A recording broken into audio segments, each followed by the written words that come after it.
Hello students, I am Dr. Priyanka. We were doing chapter number 8, immune health and diseases, and in the chapter in the last session we have completed immune system, and we have talked about in a brief account regarding the immune system. Now let's talk about the immune system in the body, then how the mechanism goes on with the immune system. अब हम लोगों ने बात करनी है कि immune system का mechanism कैसे work करता है body में. ठीक है, आपको पता चल चुका है कि अब कैसे कैसे होती हैं, कैसे इम्यून सिस्टम काम करता है. Now you gonna see, now you gonna analyse कि एक इम्यून सिस्टम का मैकेनिज्म बॉडी में कैसे कैसे होता है. सो अगर अब मैं mechanism of the immune system की बात करूं तो मैकेनिज्म में बच्चे बहुत सारी चीजें आ जाती हैं. अगर अब मैं मैकेनिज्म की बहुत सारी चीजों की बात करूं तो मैकेनिज्म में सबसे पहले हम लोगों के lymphoid organs are present.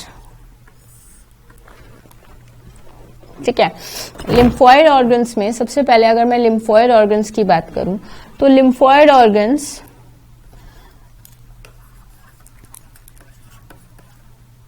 Specialised organs where origin or maturation, or you can say or proliferation of lymphocytes occur. भगवान जी ने कुछ कुछ बॉडी ऑर्गन्स में लिम्फोसाइट्स डाले हुए हैं जो डिटेक्ट करने की ताकत, जिनके इन्फेक्शंस को बाकी सेल से उनका फंक्शन है. फॉर एग्जांपल हार्ट सेल्स का फंक्शन क्या है, स्पेशलाइज्ड फंक्शन क्या है, पंपिंग ऑफ ब्लड. लंग्स के स्पेशलाइज्ड सेल्स का फंक्शन क्या है, गैसियस एक्सचेंज. ठीक है, ऐसी अगर मैं बात कर दूं किडनी के फंक्शंस, नेफ्रॉन्स का फंक्शंस क्या है, तो उसमें मैं बात आपकी कर सकती हूँ फिल्टरेशन. तो अलग अलग सेल्स का अपना अपना एक स्पेशलाइज्ड फंक्शंस है. अगर मैं बात करती हूँ लिम्फोसाइट्स का क्या फंक्शन है, protection against the foreign organism. तो ऐसे अगर मैं बात करूं लिम्फॉइड ऑर्गन्स, तो कुछ कुछ ऐसे बॉडी में ऑर्गन्स हैं जिनमें ये लिम्फोसाइट्स की तादाद और एरिया में सबसे ज्यादा होते हैं. फॉर एग्जाम्पल हम लोगों की एक रेस हो रही है.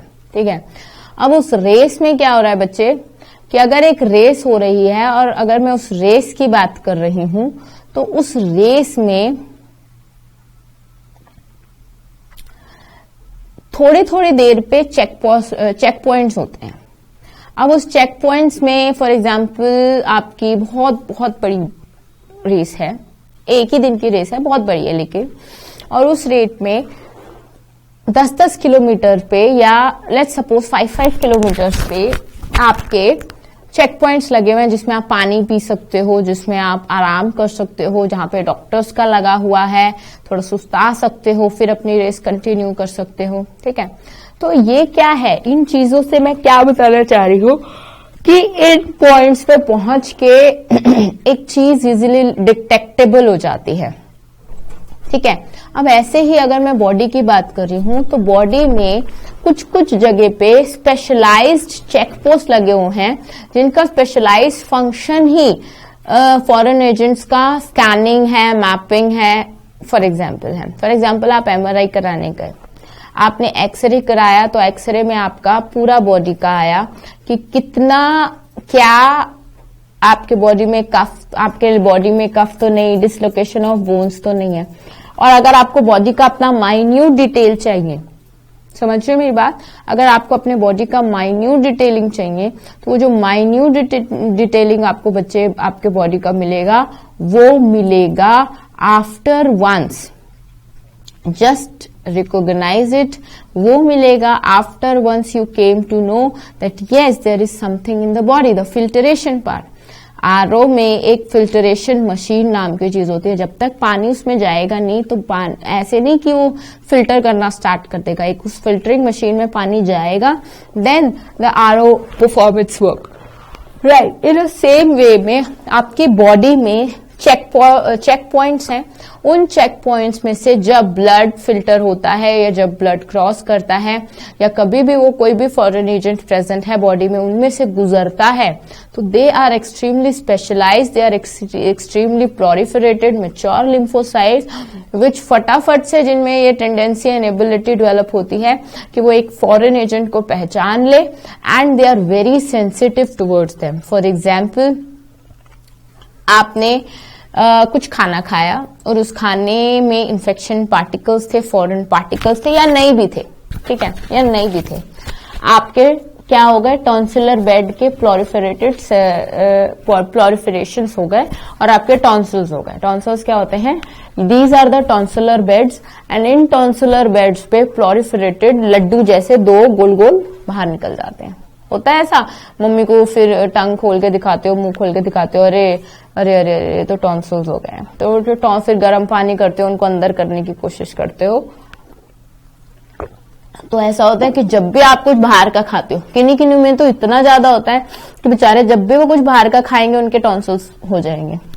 हाँ, फॉर एग्जाम्पल, आज कार से जा रहे हैं, सामने गोलगप्पे वाला देखा, अब गोलगप्पे वाला देखा तो कैसे रुकना है, फिर तो वो खाने स्टार्ट हो जाओगे। अब अगर गोलगप्पे वाला देखा तो ऑब्वियसली ऐसा तो ना ही हो कि उसमें इतना माइक्रोबियल इन्फेक्शन या कुछ फॉरेन एजेंट्स ना हो, तो जैसे ही आपने वो खाया, ना आपकी टंग खराब होगी, ना आपका टीथ खराब होगा, ना आपका कोई आपका मुंह में रिएक्शन नहीं देगा। ऐसा तो नहीं है ना कि सलाइवा अपना कलर चेंज करके ब्लू कलर का हो जाएगा, ये येलो कलर का हो जाएगा क्योंकि वो फॉरेन एजेंट आ गया, ऐसा नहीं है। तो फिर कौन होगा ये होगा जो लिम्फोइड ऑर्गन, जिनका स्पेसिफिकली ये काम है बॉडी को बताना। अब फॉर एग्जाम्पल, जैसे ही वो खाना, अब ऐसा नहीं है कि वो रोक ही देगा, समझ में आ रही है, ऐसा नहीं है कि आपने गोलगप्पे खाया, वो टॉन्सिल्स एक ही मिनट में हो गए और उसने रोक दिया, नहीं। क्या किया, जो आपने खाया और उसके अंदर जितना भी माइक्रोबियल इन्फेक्शन था वो उसने एब्जॉर्ब कर लिया उस सेल ने और अपने अंदर ले लिया, और वो सेल्स क्या हो गए, फूल गए, बाकी खाना फिल्टर करके अंदर पहुंचा दिया, और वो जो सेल्स फूले हुए हैं जिनमें क्या प्रेजेंट है, फॉरेन एजेंट्स प्रेजेंट हैं। अब वो जो फॉरेन एजेंट्स हैं वो कई दिन तक ऐसे फूले हुए रहेंगे। अब धीरे धीरे धीरे धीरे वो उस फॉरेन एजेंट को अपने ग्राइंडर में, सेल्स काम करेंगे, अपने ग्राइंडर में उनकी चटनी बनाएंगे, फिर उनको डिसॉल्व करेंगे, उस चीज में टाइम लगेगा। उस चीज में बॉडी क्या करती है, सिम्टम्स देना स्टार्ट कर देती है ताकि तुम और कोई चाट पकौड़ी चीज ना खा लो, इसीलिए वो फूले रहते हैं, ताकि अब थोड़ा सा 2-3 दिन के टाइम तुम प्रिकॉशियसली चलो कि नहीं, एक इन्फेक्शन ऑलरेडी प्रेजेंट है, अब उस इन्फेक्शन को खत्म होके फिर स्टार्ट करना। उसमें बॉडी फीवर भी कर देती है कभी कभी अगर ज्यादा इन्फेक्शन होता है, ताकि उन सेल्स का स्पेशलाइजेशन थोड़ा सा उन पे कम इफेक्ट हो।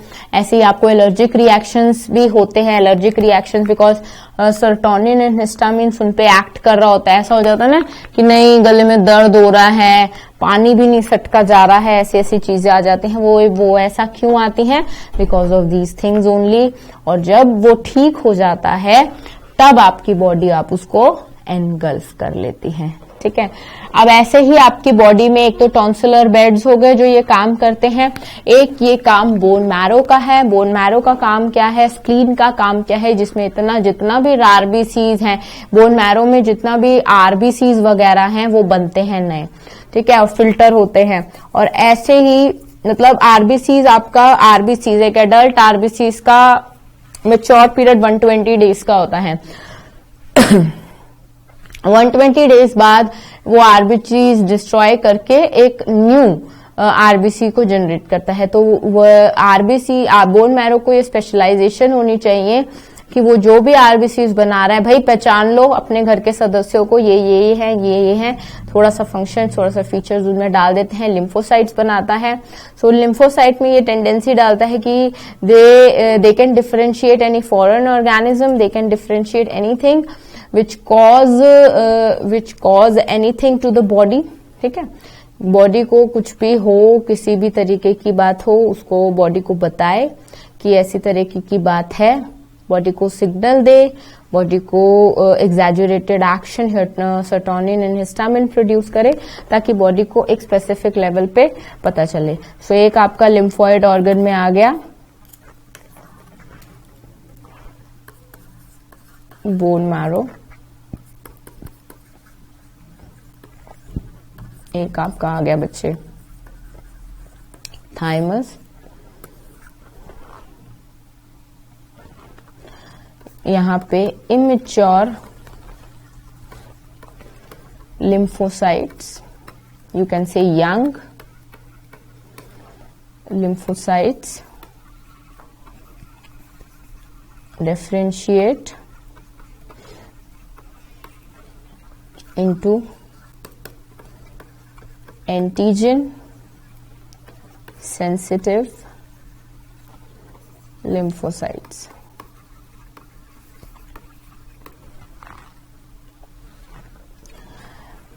आफ्टर मैच्योरेशन क्या करते हैं, ये जो मैच्योर लिम्फोसाइट्स होते हैं, मैच्योर लिम्फोसाइट्स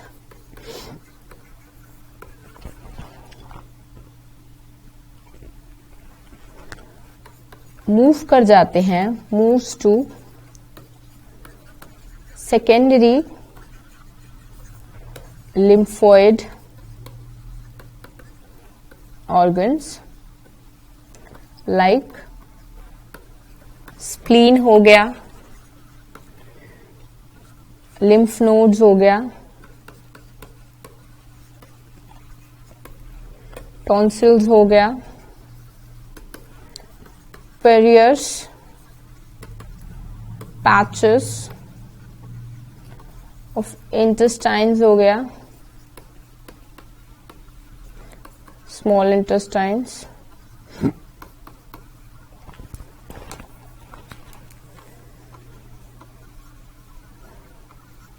and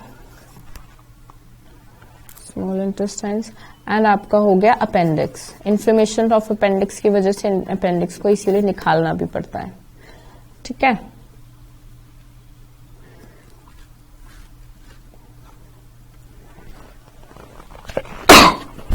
सॉरी, अब जो सेकेंडरी होते हैं, सेकेंडरी लिम्फोइड ऑर्गन्स क्या करते हैं,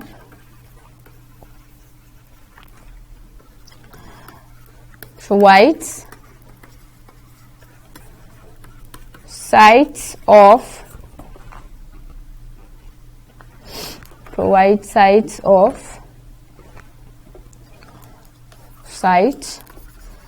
for interaction of lymphocytes with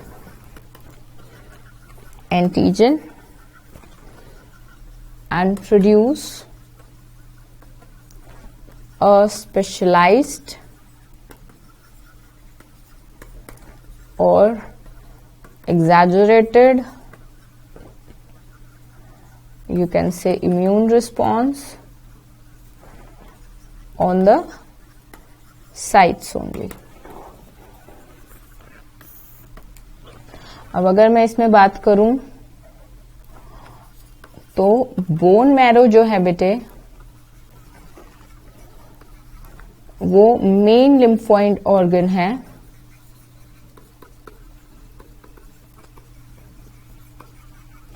where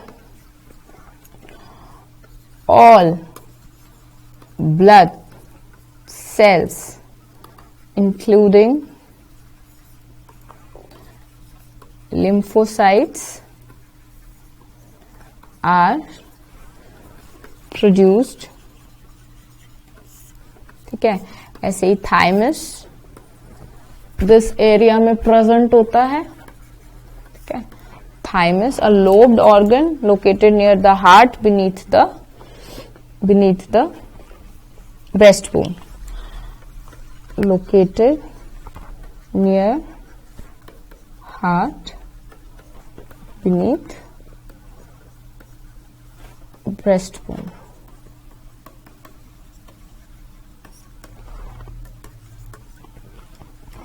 ये एट टाइम ऑफ बर्थ पे बहुत बड़ा होता है।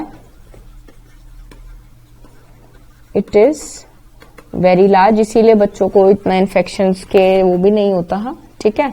But gradually attains proximal exophyseal size, provides micro environments for effective maturation of T lymphocytes, differentiation and B lymphocytes। अगर मैं बात करूं स्प्लीन की, bean shape organ,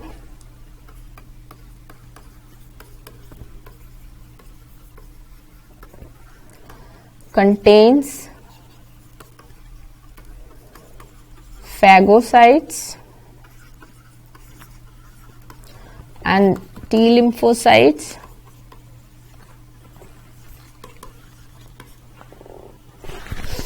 and large reservoir of RBCs,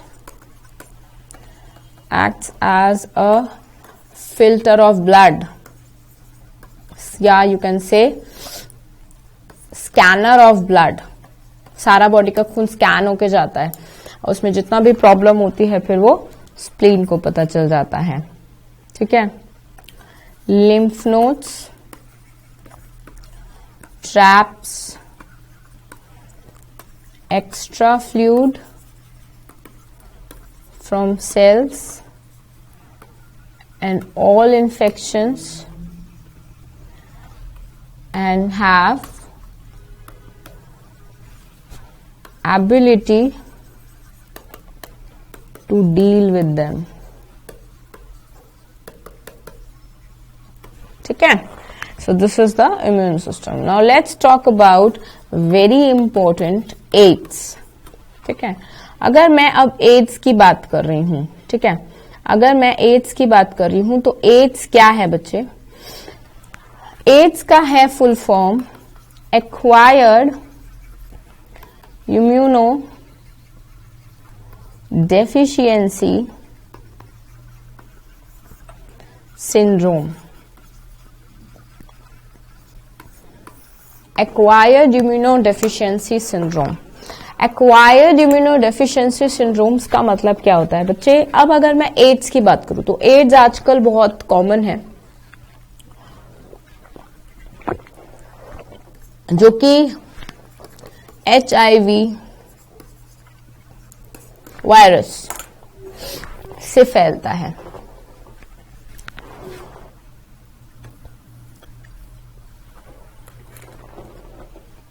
इसका full form human immuno deficiency virus, पहला तो ये है। दूसरा इसमें बेटा एक बात है कि ये है क्या। अब हम लोगों को ये पता है बच्चे कि जो वायरस है उसका कोई स्टेट नहीं है। मैं स्टेट से आपको क्या समझाना चाहती हूँ, आप थोड़ा गौर करेंगे, आप थोड़ा समझने की कोशिश करेंगे कि what I am briefly want to explain you कि व्हाट इज द स्टेट, ठीक है। अगर मैं किसी स्टेट की बात कर रही हूँ, किसी ऑर्गेनिज्म की, ठीक है, अगर मैं आपको बता रही हूँ कि एक आपने 11th क्लास में एक चैप्टर पढ़ा होगा लिविंग एंड नॉन लिविंग, ठीक है, उसमें कुछ आपको लिविंग के कैरेक्टर स्केच पढ़ाए होंगे और उसमें ऐसे ही आपको नॉन लिविंग्स के कुछ कैरेक्टर स्केच पढ़ाए होंगे। लिविंग के कैरेक्टर स्केच और नॉन लिविंग के कैरेक्टर स्केच आपको कैसे पढ़ाए होंगे बच्चे? उसमें आपको पढ़ाए होंगे growth is an important character sketch of your living, the character sketch of living organism. Reproduction is not the defining, but it is the character sketch.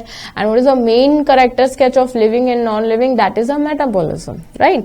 ऐसा आपको पढ़ाया होगा. अब हम लोगों ने उसमें सेकेंड चैप्टर में आप लोगों ने डिफरेंशिएशन किया होगा बायोलॉजिकल क्लासिफिकेशन में, डिफरेंट प्रजातियों का, डिफरेंट माइक्रोलॉजी का, डिफरेंट किंगडम्स का. उसमें आप लोगों ने एक वायरोलॉजी भी पढ़ा होगा. उस वायरोलॉजी में आपने कुछ कहा होगा कि virus was called as a venom and a poison. क्योंकि बेटा अगर मैं उसको इसमें एनवायरमेंट में डिटेक्ट करने की कोशिश करूं तो बहुत बहुत ज्यादा मुश्किल है मेरे लिए डिटेक्ट करना, क्योंकि बैक्टीरिया से भी माइक्रो मिनी साइज का तो उसका स्ट्रक्चर होता है. दूसरा, उसका जो कैरेक्टर स्केच होता है वो एक जैसा नहीं होता.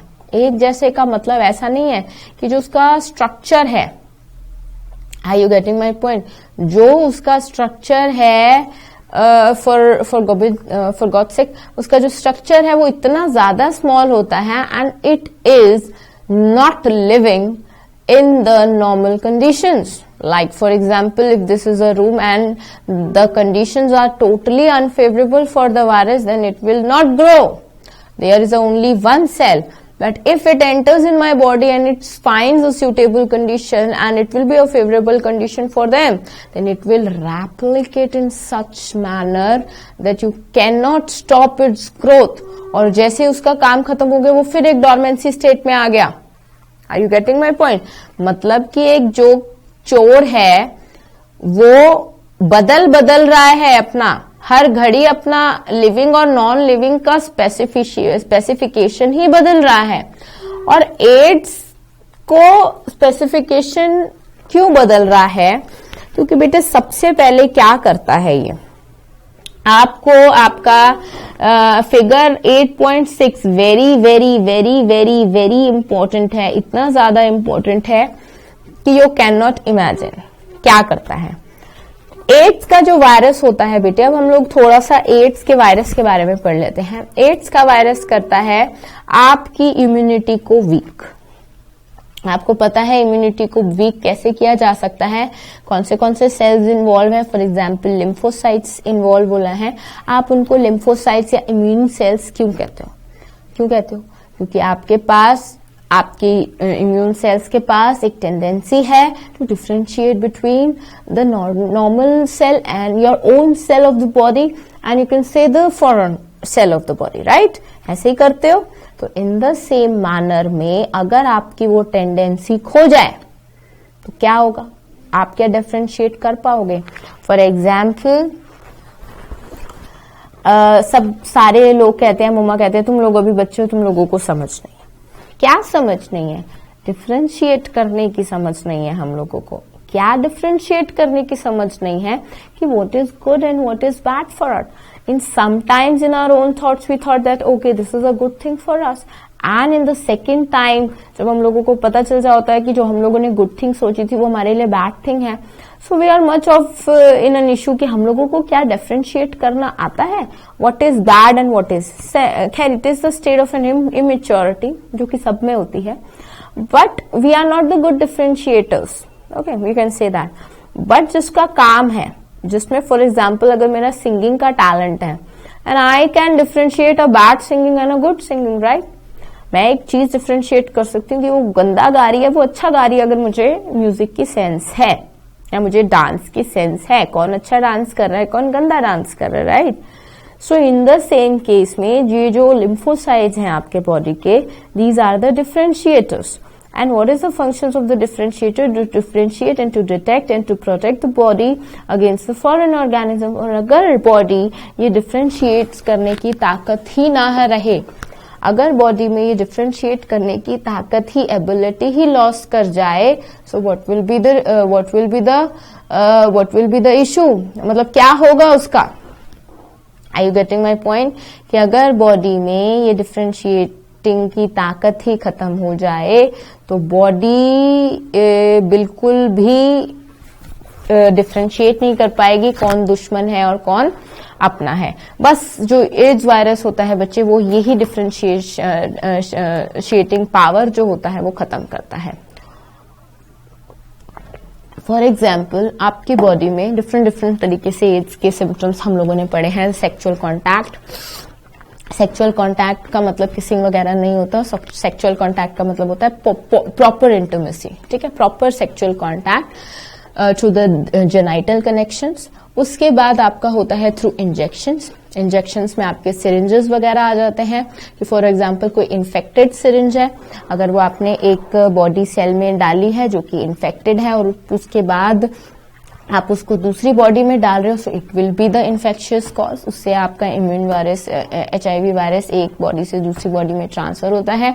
फॉर एग्जांपल कोई HIV पॉजिटिव है, उसका पूरा ब्लड है और वो खुला हुआ है, तो उस खुले हुए ब्लड की अगर मैं बात करूं तो वो किसी और अगर वो खुला हुआ ब्लड है और वो किसी और बॉडी फ्लूइड से जाके मिल गया, कनेक्शन हो गया। फॉर एग्जाम्पल मुझे चोट लगी, मेरे भाई को, मेरे साथ में फ्रेंड को चोट लगी, तो जो मेरा साथ वाला फ्रेंड है वो HIV पॉजिटिव है और मेरा को भी चोट लगी है और हम लोगों का ब्लड का इंटर कनेक्शन हो गया, तो उसका जो इन्फेक्टेड ब्लड है वो मेरे में कैसे भी आ गया, तो वो हो गया मेरे को HIV पॉजिटिव।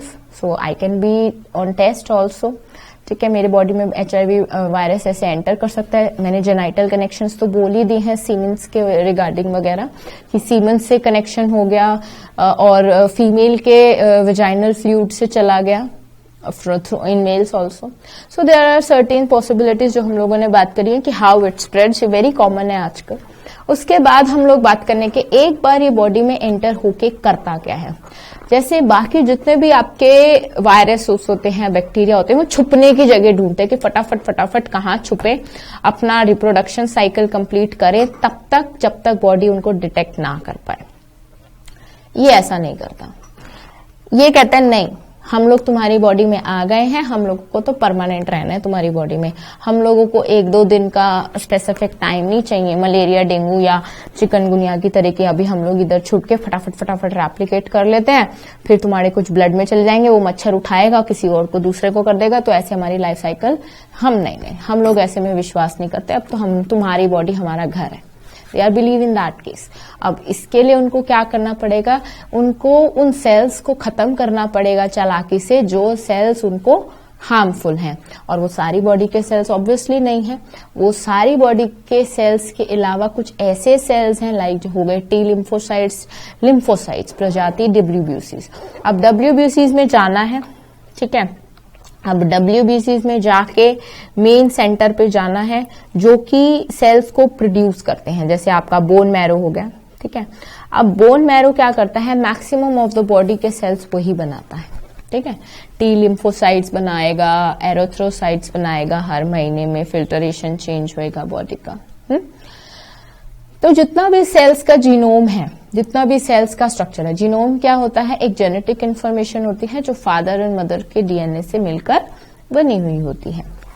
अगर वो जीनोम चेंज हो जाए और उस जीनोम के अंदर वायरस का अपना क्रोमोसोमल जीनोम ऐड हो जाए, तो मतलब हमारा जीनोम प्लस वायरस का जीनोम मिक्स हो जाए और वो मिक्स करके रेप्लिकेशन सेल्स अब उस प्रकार के बने, तो जितने भी सेल्स बनेंगे वो सारे वायरस वाले DNA के होंगे।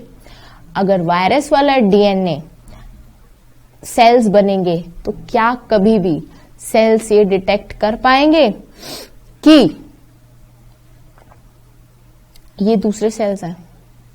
नहीं। क्या बोला मैंने बोला कि बोन मैरो में अटैक किया वायरस ने अटैक किया ऐसे कि फॉर एग्जांपल एक क्रोमोसोम बन रहा है, उसमें खुद को मिला लिया, ब्लेंड कर लिया अपना DNA भी चालाकी से घुस के न्यूक्लियस को। अब जब उसने चालाकी से घुस के DNA को कर लिया, तब हमारा DNA और वायरस का DNA इंटरमिक्स होके फ्लू हो गए। अब बॉडी सर्टेन रिएक्शंस 1-2 दिन के लिए दिखाएगा, बट कहेगा कोई बात नहीं, नॉर्मल है।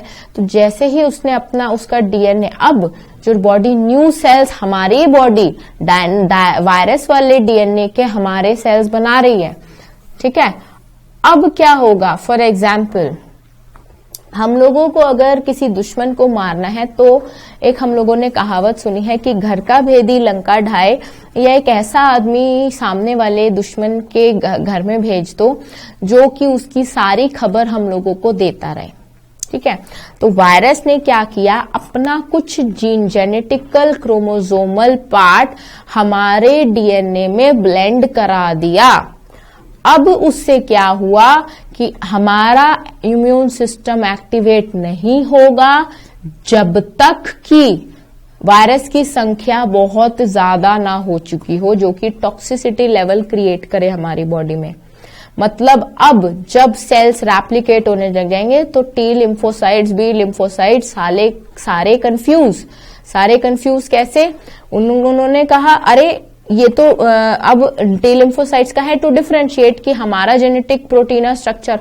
अब नहीं यार, ये टी लिम्फोसाइट्स में तो हमारा ही ये ऐसा ही स्ट्रक्चर है, अब ऐसा ही स्ट्रक्चर वायरस का भी है। नहीं, ये तो अपना ही है, इसको मत करो।